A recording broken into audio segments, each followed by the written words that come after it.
Hello everyone, welcome back to Ninja Prep. This is Kapil Goyal, your educator and mentor for PG Physics. तो RPSC first grade 2024 की vacancies announce हो चुकी है। हर subject में लगभग हमें पता है कि किस सब्जेक्ट में नंबर ऑफ सीट्स क्या है। तो फिजिक्स सब्जेक्ट की मैं बात करूंगा। फिजिक्स और मैथमेटिक्स दो एक ऐसे सब्जेक्ट हैं जिनके अंदर बम्पर सीट्स आई है। नॉन साइंस जो सब्जेक्ट्स हैं लाइक हिंदी, इंग्लिश, उनकी मैं बात नहीं करूंगा, पॉलिटी की मैं बात नहीं करूंगा। मैं साइंस के सब्जेक्ट की अगर बात करूं तो मैथमेटिक्स और फिजिक्स के अंदर अच्छी खासी सीट आई है। तो अच्छी खासी सीट आई है तो बच्चों में अच्छा खासा उत्साह भी देखने को मिल रहा है। तो प्रिपरेशन में अपनी लग चुके हैं बच्चे। कई लोग स्टार्ट कर चुके हैं, कई लोग स्टार्ट करने वाले हैं। फॉर्म्स अभी एक दो दिनों में स्टार्ट होने वाले हैं और लगभग एक मंथ तक फॉर्म ये फिल किए जाएंगे। अब जब हम प्रिपरेशन करते हैं तो प्रिपरेशन अगर हम सटीक तरीके से करें, सटीक तरीके से मतलब कि अगर हमें ये पता चल जाए कि हमें क्या ज़्यादा पढ़ना है अगर पढ़ना है तो, और किस चीज़ को कम पढ़ना है या उसको छोड़ना है, अगर ऐसा कुछ हमें पता लग जाए तो हमारी प्रिपरेशन जो है वो बहुत बेहतर तरीके से हो सकती है। एक तो ये है कि एक तलवारबाजी आप करें, सीख के करें, है ना, आपने किसी एक फिक्स पैटर्न पे कर रहे हैं।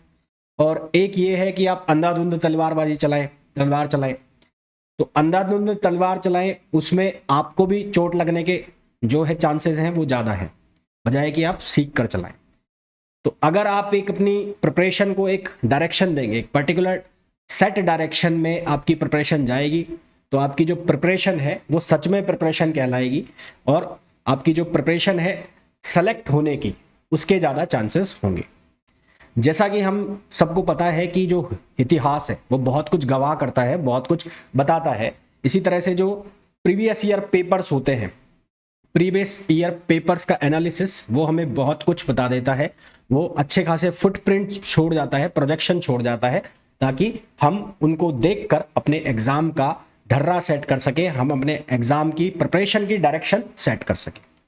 तो आज का जो वीडियो है इसमें हम ये बात करेंगे कि जो प्रीवियस ईयर पेपर्स हुए हैं, 2016 का पेपर, 2020 वाला पेपर और 2022 वाला जो पेपर है, उसके बेस के ऊपर कितने या किस सब्जेक्ट से कितने क्वेश्चंस आए हैं। इसके अलावा आपके जो 3 सेक्शन है, जैसे कि 11-12 का सेक्शन है, एक बीएससी का सेक्शन है और एक एमएससी का सेक्शन है। तो बीएससी एमएससी से कितना क्वेश्चन पूछा जा रहा है, 11-12 से कितना क्वेश्चन पूछा जा रहा है, 11 से क्वेश्चन कहां से आ रहा है, 12 से क्वेश्चन कहां से आ रहा है। तो ऐसा कुछ अगर हमें आइडिया लग जाए तो हमारी प्रिपरेशन बहुत अच्छी तरीके से स्टार्ट हो जाती है। तो इस वीडियो में मैं ये सब आपको बताने वाला हूं। पिछले 3 साल के पेपर यानी कि 3 टर्म्स के पेपर 2015, 2020 और 2022 का जो पेपर है उसके बेस पर मैं ये सारी चीजें आप लोगों के साथ डिस्कस करूंगा। तो वीडियो थोड़ा सा लंबा हो सकता है, आप सभी लोगों से रिक्वेस्ट रहेगी एंड तक इसको जरूर देख लेना, आपको अच्छा खासा आइडिया लग जाएगा अगर सच में प्रिपरेशन कर रहे हो। और अगर आपको मजा चाहिए कि हाँ साहब वीडियो में मजा आना चाहिए, तो फिर ये वीडियो आप लोगों के लिए नहीं है। और जो भी जो देख रहे हैं इस वीडियो को, प्लीज वीडियो को लाइक जरूर कर देना, चैनल को सब्सक्राइब जरूर कर देना और शेयर भी जरूर कर देना। नया चैनल जो मैंने बनाया है टीजीटी पीजीटी फिजिक्स एग्जाम के लिए, उसको सब्सक्राइब जरूर कर देना, क्योंकि उसके ऊपर आपके काम के वीडियो पड़े हैं जो फिजिक्स वाले बच्चे हैं। चलो भाई एनालिसिस स्टार्ट करते हैं, नहीं तो फिर गालियां पड़ेंगी। मैंने कहा मैंने 3 साल के पेपर लिए हैं, 2015, 2020 और इसके अलावा पेपर जो मैंने लिया है वो कौन सा लिया है, 2022। इन तीनों पेपर का एनालिसिस मैं कर रहा हूं, उसके बेस पे आपको बता रहा हूं। तो मैंने कहा 3 सेक्शन है, एक है 11-12 वाला और एक बीएससी वाला और एक एमएससी वाला। तो बीएससी एमएससी को मैं एक साथ कंक्लूड कर रहा हूं, आप ये नहीं बता सकते कि एमएससी से आ रहा है या बीएससी से आ रहा है। और बीएससी के फिजिक्स के भी काफी कुछ ऐसे क्वेश्चन होते हैं जो 11th या 12th से मैच कर जाते हैं, तो आप ये नहीं कह सकते 11-12 का है या ये बीएससी का है। फिर भी थोड़ा बहुत जो मेरा एक्सपीरियंस है उसके बेस पे मैं डिफरेंशिएट कर पाया तो मैं आपको बता पाऊंगा। चलिए भाई, तो जब मैं बीएससी सबसे पहले 11th फिजिक्स की अगर मैं बात करूं, 11th फिजिक्स की, तो 11th फिजिक्स की पहले मैं आपको पेपर पैटर्न बता देता हूं। पेपर पैटर्न की अगर बात करूं तो टोटल जो क्वेश्चन आते हैं, टोटल क्वेश्चंस आते हैं 150। टोटल क्वेश्चंस आते हैं 150। इन 150 क्वेश्चंस में से लगभग 25 से 30 क्वेश्चंस जो होते हैं वो होते हैं शिक्षक मनोविज्ञान के। ठीक है, शिक्षक मनोविज्ञान के, टीचिंग पैडागोगी के क्वेश्चन होते हैं ये। तो बच गए कितने क्वेश्चन, 125 से और 130। तो रिमेनिंग जो क्वेश्चन है, रिमेनिंग क्वेश्चंस जो आपके पास बच जाते हैं वो बच जाते हैं 125 से 120 से लेकर और 125 तक, ये क्वेश्चन बच जाते हैं। अब ये जो क्वेश्चन है ये 3 पार्ट में टूटते हैं, एक 11th फिजिक्स, एक ये टूटते हैं 12th फिजिक्स, और फिर एक ये बनता है क्या, ये बनता है बीएससी एमएससी फिजिक्स, एक बनता है बीएससी एमएससी फिजिक्स। ठीक है, पेपर में ऐसे कोई बहुत भारी न्यूमेरिकल नहीं आते हैं, थोड़े बहुत जो छोटा मोटा फॉर्मूला बेस्ड क्वेश्चन होते हैं वो पता होना चाहिए आपको, थ्योरी आपको अच्छे से क्लियर होनी चाहिए। थ्योरी आपको क्लियर नहीं है तो आपकी वाट लग जाएगी, लंका लग जाएगी आपकी। थ्योरी आपको अच्छे से आनी चाहिए, फॉर्मूला आपको रटे होने चाहिए, तो ये पेपर निकालना आप लोगों के लिए आसान काम होता है। मैं बात करूं अगर 11th फिजिक्स की, है ना, 11th फिजिक्स की अगर मैं बात करूं तो 11th फिजिक्स से जो क्वेश्चन पूछे जाते हैं तो लगभग 38 to 40 क्वेश्चंस, 38 to 40 क्वेश्चंस जो है वो 11th फिजिक्स से होते हैं। ठीक है, 11th फिजिक्स कौन सी, जिसमें आपको मैकेनिक्स देखने को मिल जाएगा, मैकेनिक्स जिसमें आपको मिलेगा, इसी तरह से थर्मो वाला part, thermo and heat, waves and oscillation,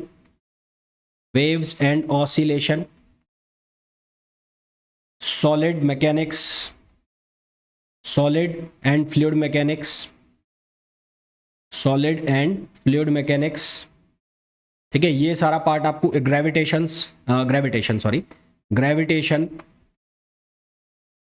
ये सारा पार्ट आपको कहाँ देखने को मिलेगा, 11th फिजिक्स में देखने को मिलेगा।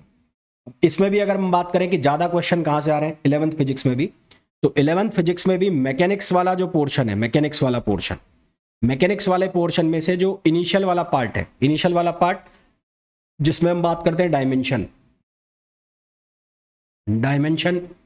हम बात करते हैं वेक्टर, हम बात करते हैं मोशन में मैं सब चीजें इंक्लूड कर रहा हूं, 1 डायमेंशनल, 2 डायमेंशनल, 3 डायमेंशनल। ठीक है, तो ये 3 पार्ट से मिलाकर लगभग जो क्वेश्चन आ जाते हैं वो आते हैं 7 के आसपास, इन 3 पार्ट से। और अगर मैं बात करूं सेंटर ऑफ मास और रोटेशनल मैकेनिक्स, तो सेंटर ऑफ मास मैं नेक्स्ट पेज पे लिख देता हूं। तो अगर मैं बात करूं centre of mass plus rotational, तो यहां से जो क्वेश्चन बनते हैं लगभग 4 से 5 क्वेश्चन यहां से बनते हैं, मैकेनिक्स, ओवरऑल मैकेनिक्स की बात चल रही है। फिर अगर मैं ग्रेविटेशन की बात करूं तो ग्रेविटेशन से ज्यादा क्वेश्चन मेरे को नहीं दिखे, तीनों साल जब मैं 3 पेपर की बात कर रहा हूं तो हर बार लगभग 2 क्वेश्चन जो है वो ग्रेविटेशन से देखने को मिलता है। अगर मैं बात करूं फ्लूइड की तो फ्लूइड मैकेनिक्स अकेले से आपको करीबन 6 क्वेश्चन देखने को मिल जाते हैं, फ्लूइड से 6 क्वेश्चन। इसी तरह से मैं सॉलिड मैकेनिक्स की अगर बात करूं, सॉलिड मैकेनिक्स से भी आपको 5 से 6 क्वेश्चन देखने को मिलते हैं सॉलिड मैकेनिक्स से। ठीक, थर्मो से आपको जो क्वेश्चन मिलेंगे, थर्मो से क्वेश्चन मिलेंगे आपको 6 से 7 क्वेश्चन थर्मोडायनेमिक्स से। ऑसिलेशन और वेव्स से यहाँ ज्यादा क्वेश्चन नहीं पूछे जाते हैं, रीजन बीइंग कि ऑसिलेशन और वेव्स के जो क्वेश्चन है वो बीएससी वाली जो वेव्स वाली बुक है वहां पर भी मिल जाते हैं, तो वो बीएससी में चला जाता है पूरा। तो ऑसिलेशन एंड वेव से आपको बहुत ज्यादा क्वेश्चन देखने को नहीं मिलेंगे, लगभग 3 क्वेश्चन के आसपास आपको ऑसिलेशन वेव से देखने को मिलते हैं। ऑप्टिक्स से अगर क्वेश्चन की बात की जाए, रे ऑप्टिक्स, वेव ऑप्टिक्स, यहां से आपको करीबन 5 क्वेश्चन देखने को मिल जाते हैं। ठीक है, तो अगर ओवरऑल टोटल करें तो 6 और 6 12 और यहां से 18 और ये 5 कितना हो गया, 18 23 26 और 26 और 2 28 32 और लगभग इतने ही क्वेश्चन यहाँ हो गए 38 के आसपास। तो ये ओवरऑल प्रोजेक्शन रहता है किसका, 11th फिजिक्स का। 11th फिजिक्स से यहाँ से क्वेश्चन आते हैं। अब तुम देख लो कि तुम्हें मैंने साफ साफ प्रोजेक्शन बता दिया, कहाँ से क्वेश्चन ज्यादा आ रहा है, कहाँ से क्वेश्चन कम आ रहा है। ठीक है, इसी तरह से अगर मैं बात करता हूं 12th फिजिक्स की, किसकी बात करूं, 12th फिजिक्स की अगर मैं बात करूं तो 12th फिजिक्स से इतने ज्यादा क्वेश्चन नहीं देखने को मिलते हैं, लगभग 24 क्वेश्चन के आसपास 12th फिजिक्स से होते हैं। 1-2 क्वेश्चन इसके ऊपर भी जा सकते हैं, 2-3 क्वेश्चन इसके कम नीचे भी हो सकते हैं। सबसे पहले अगर मैं बात करूं 12th में एक पोर्शन होता है मॉडर्न फिजिक्स का, एक पोर्शन होता है 12th क्लास के अंदर। उस मॉडर्न फिजिक्स में 3-4 चीजें आती है। एक आता है तुम्हारा जो क्वांटम वाला पोर्शन होता है, जिसके अंदर तुम फोटो इलेक्ट्रिक इफेक्ट पढ़ते हो, फोटोन पढ़ते हो, डी ब्रोगली वेवलेंथ पढ़ते हो, है ना। वो एक न्यूक्लियर फिजिक्स पूरा पूरा मॉडर्न के अंदर चला जाता है। तो वो मॉडर्न फिजिक्स के क्वेश्चन आप उसको क्वांटम से भी रिलेट कर सकते हो, न्यूक्लियर फिजिक्स जो बीएससी एमएससी वाला है वहां से भी रिलेट कर सकते हो, पर इनका लेवल वही रहता है जो 12th क्लास वाला रहता है, तो मैं उसको मॉडर्न फिजिक्स में डाल रहा हूँ। तो इस मॉडर्न फिजिक्स से जो क्वेश्चन बनते हैं करीबन 4 से 5 क्वेश्चन, 4 से 5, 4 to 5 क्वेश्चन इस मॉडर्न फिजिक्स में से होते हैं, जिसमें से ज्यादातर जो क्वेश्चन होते हैं वो डी ब्रोगली वेवलेंथ, फोटोन वाले क्वेश्चन, एक्सरे वाले क्वेश्चन, वो वाले क्वेश्चन होते हैं, है ना। आप इसको उससे भी रिलेट कर सकते हो क्वांटम जो बीएससी एमएससी की, क्योंकि सेम फॉर्मूला वहां चलते हैं, सेम फॉर्मूला यहाँ चलता है, तो मैंने उसको मॉडर्न फिजिक्स में डाला है। रेडियो एक्टिविटी के क्वेश्चन यहाँ पर मॉडर्न फिजिक्स में भी आपको देखने को मिल जाते हैं, तो आप उसको डिफरेंशिएट नहीं कर सकते कि ये बीएससी का है, एमएससी का है, या फिर ये 12th का है, तो मैंने उसको मॉडर्न फिजिक्स के अंदर रखा। इलेक्ट्रॉनिक्स का एक पोर्शन होता है इसमें, इलेक्ट्रॉनिक्स, जिसमें रेक्टिफायर वगैरह होता है। अगेन इलेक्ट्रॉनिक्स वाले रेक्टिफायर के या सेमीकंडक्टर के क्वेश्चन ये बीएससी एमएससी में भी जाते हैं, पर ये क्वेश्चन मैंने 12th के अंदर ज़्यादा देखे हैं, तो 12th के जो आईआईटी के पेपर होते हैं, ट्रिपल ई के पेपर होते हैं, वहाँ पर ज़्यादा देखे हैं, तो इसके लिए इसको मैं इसको इलेक्ट्रॉनिक्स में रख रहा हूँ। तो वहाँ से लगभग 3 क्वेश्चन के आसपास आपको देखने को मिलता है इलेक्ट्रॉनिक्स से, ठीक है, लगभग 3 क्वेश्चन। फिर अगर मैं इलेक्ट्रोस्टैट्स की बात करूँ, इलेक्ट्रोस्टैटिक्स की अगर मैं बात करूँ, तो 5 से 6 क्वेश्चन आपको इलेक्ट्रोस्टैटिक्स को देखने को मिलेंगे। करंट इलेक्ट्रिसिटी से लगभग 2 क्वेश्चन आते हैं, इससे ज़्यादा क्वेश्चन नहीं आते। करंट इलेक्ट्रिसिटी अपने आप में बहुत बड़ा चैप्टर है, इससे 2 क्वेश्चन आते हैं, इससे ज़्यादा क्वेश्चन नहीं आते। अगर करंट इलेक्ट्रिसिटी के पीछे बहुत ज़्यादा टाइम बिगाड़ रहे हो तो उसका सेंस नहीं है, 2 क्वेश्चन आते हैं, बहुत ज़्यादा नहीं आते। Magnetic effect of current, magnetic effect of current, magnetic effect of current, यहां से अगर हम बात करें तो यहां से लगभग 2 question magnetic effect of current से। और एसी सर्किट मतलब ऑल्टरनेटिंग करंट, यहां से काफी बार जो क्वेश्चन है वो 4 से 5 में वेरी करते हैं एसी सर्किट में। और अगर मैं इलेक्ट्रोमैग्नेटिक इंडक्शन की बात करूं तो यहां से जो क्वेश्चन है वो 3 से 4 में वेरी करता है इलेक्ट्रोमैग्नेटिक इंडक्शन।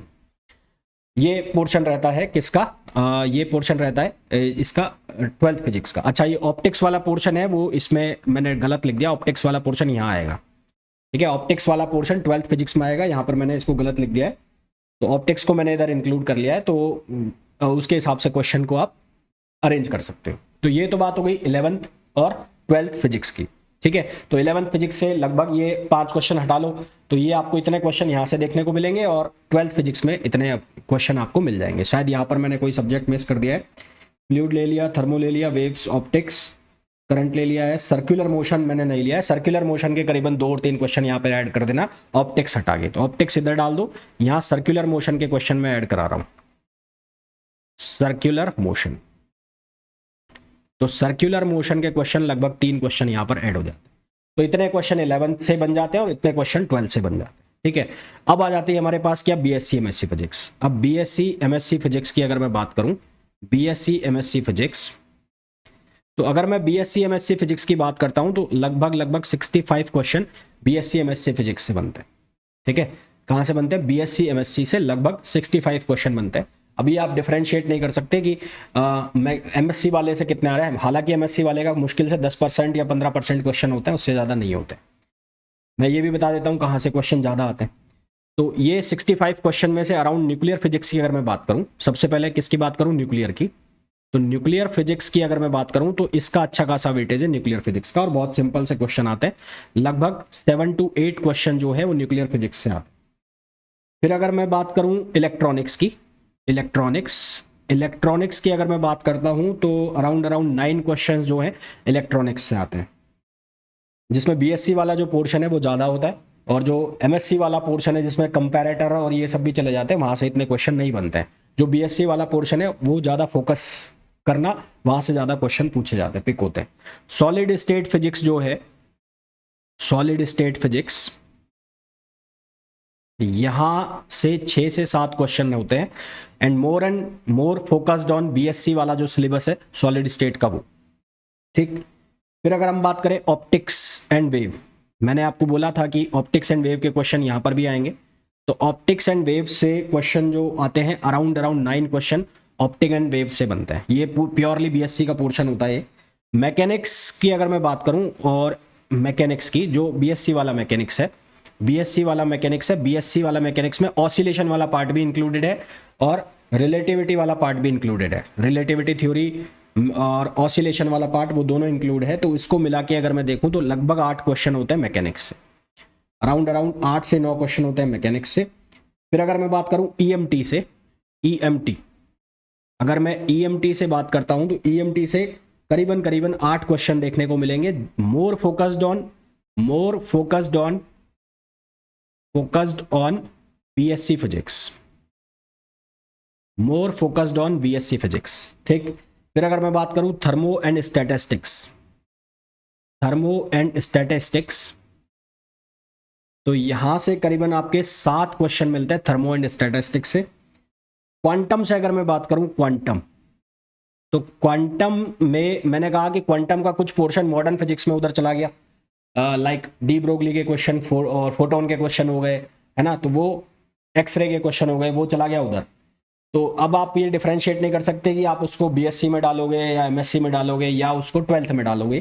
तो इसलिए क्वांटम का जो श्रोडिंजर इक्वेशन वाला पोर्शन है या जो स्कैटरिंग पोर्शन वाला पोर्शन है, तो वहां से अगर मैं क्वेश्चन निकालूं तो ज्यादा बहुत क्वेश्चन मेरे को नहीं दिखे, तो 5 के आसपास क्वेश्चन देखने को मिलते हैं। फॉर्मूला बेस्ड क्वेश्चन होते हैं, न्यूमेरिकल भी नहीं होते हैं, मतलब आपको चीजें याद हैं तो कर जाओगे, नहीं तो खेल खत्म है।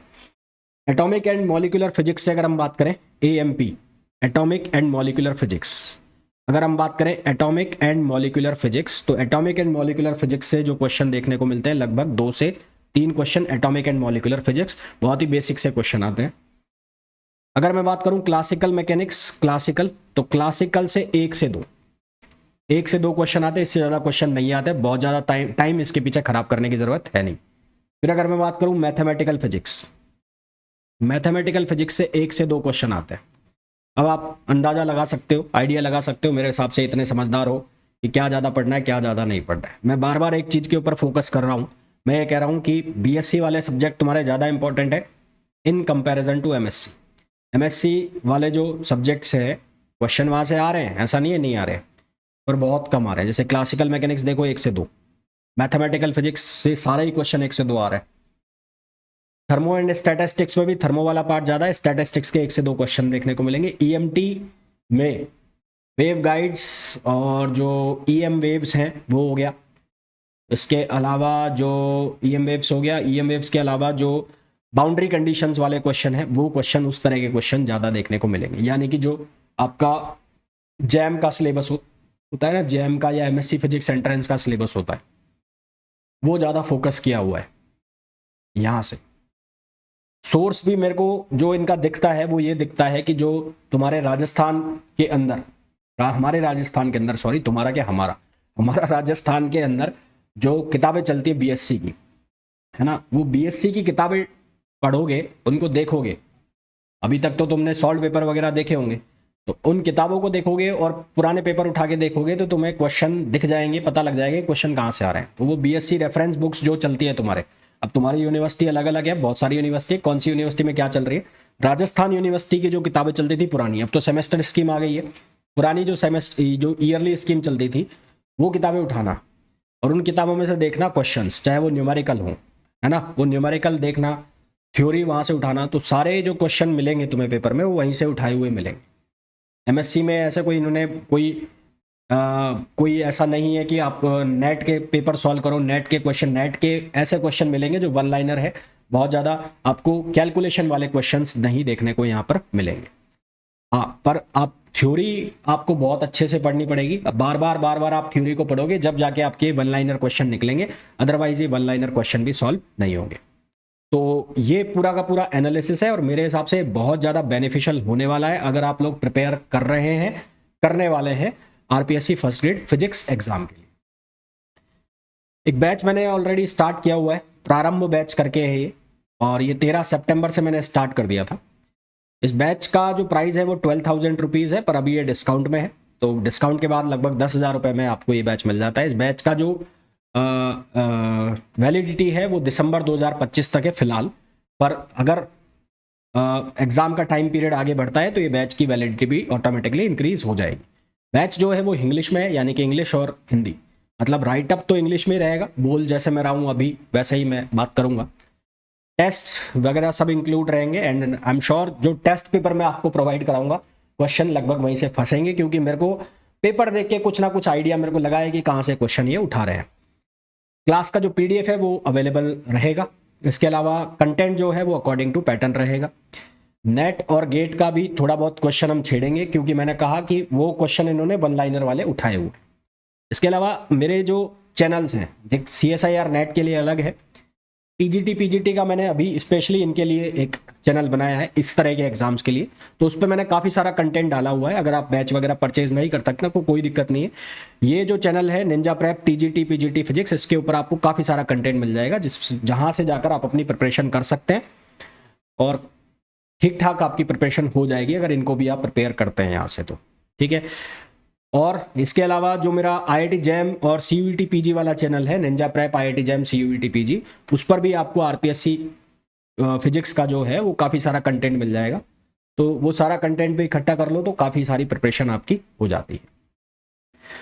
तो भाई जो भी इस वीडियो को देख रहा है सभी से रिक्वेस्ट रहेगी, प्लीज़ वीडियो को लाइक ज़रूर कर ले, चैनल को सब्सक्राइब कर ले, शेयर कर ले। दोनों चैनल जो PGT TGT वाला चैनल है उसको भी सब्सक्राइब कर लो, लिंक डिस्क्रिप्शन में दे दूंगा। और दोनों ही चैनल पे ये वीडियो मैं डालूंगा, IIT JAM वाले पे भी और TGT PGT वाले पे भी, तो दोनों को ही सब्सक्राइब कर लेना। और अगर किसी को बैच ज्वाइन करना है तो मेरा ऐप जो है ninja prep by Kapil sir, उसे आप डाउनलोड कर ले और वहाँ जाके आप RPSC first grade physics search कर ले और प्रारंभ बैच आपको दिखेगा, उसे आप ज्वाइन कर सकते हैं। बाकी हिंदी में अभी मैं अगले कुछ दिनों में स्टार्ट करने वाला हूँ, हिंदी में भी। तो अगर किसी को हिंदी में बैच चाहिए तो हिंदी के लिए अभी 4-5 दिन वेट करें, पर ऐप डाउनलोड करके रख ले। और बाकी आपको कुछ पूछना है तो कमेंट सेक्शंस आपके लिए ओपन है, उसमें आप कमेंट कर सकते हैं। तो होपफुली ये वीडियो आप लोगों के लिए काफ़ी यूजफुल रहा होगा। तो मिलते हैं नेक्स्ट वीडियो में, till then thank you, bye bye.